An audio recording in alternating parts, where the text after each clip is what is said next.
এটা কি আপনারা জানেন নাকি? আমার চুলতেছে নো ট্রিটমেন্ট নো রিলিজ, কোনো চিকিৎসা চলবে না, একটা লুপে থেকে বাড়িতে পারবে না এবং সব ডাক্তারগণকে এরা নির্দেশনা দেওয়া ছিল।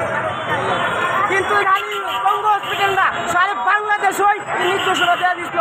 63,000 80,000 গ্রাম ওই নির্দেশনা আসলো, সবাই দৃষ্টি হয়ে গেছে। যারা হাসিনার বিরুদ্ধে আন্দোলন করছে, যারা রাস্তাঘাটে নাম দিচ্ছে, হাসিনার বিরুদ্ধে স্লোগান দিচ্ছে, প্রত্যেকটা নামে দৃষ্টি হয়ে গেছে সারা বাংলাদেশের মাঝে। কি আমার মিথ্যা কথা নাকি? নাকি আপনারা জানেন গ্রামগঞ্জে যারা বিএনপি জামায়াত টামায়াত যারা আসলো হাসিনার বিরুদ্ধে যারা স্কুলে সবাই নামে দৃষ্টি হয়ে গেছে সারা বাংলাদেশের মাঝে।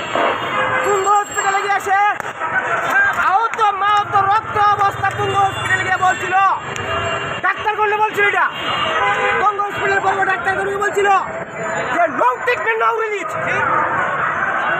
No treatment no release. এটা প্রধানমন্ত্রী শেখ হাসিনা বলছিল ডাক্তার করলে কুম্ভ হসপিটালে দেয়া। একটা লোক চিকিৎসা পাবে না, একটা লোক এই ডাক্তার এই হসপিটালতে বাড়িতে পারবে না। আর এই অবস্থা সারা বাংলাদেশে হয়েছিল। যারা রাস্তার নামে তাদের প্রত্যেকটা নামে দৃষ্টি হয়ে গেছিল। হাসির যুদ্ধ আগস্টে না চলাইতো তাহলে একটা লোক বাংলাদেশে বাঁচতে পারলো না। প্রত্যেকটা নিয়ে গুম হুন পাশি কাস্টমিজে ধরে লইলে বিচার পুরা দিলে যে আমার বিরুদ্ধে আর বাংলাদেশে কেউ যেমন আন্দোলন না করতে পারে। এগুলো বলিলে যাক, আল্লাহ না করে বালাই করে, আল্লাহ একজন আছে মানতে হবে, এটি মনে করতে হবে যে একজন আল্লাহ আছে, আল্লাহর উপরে কেউ নাই।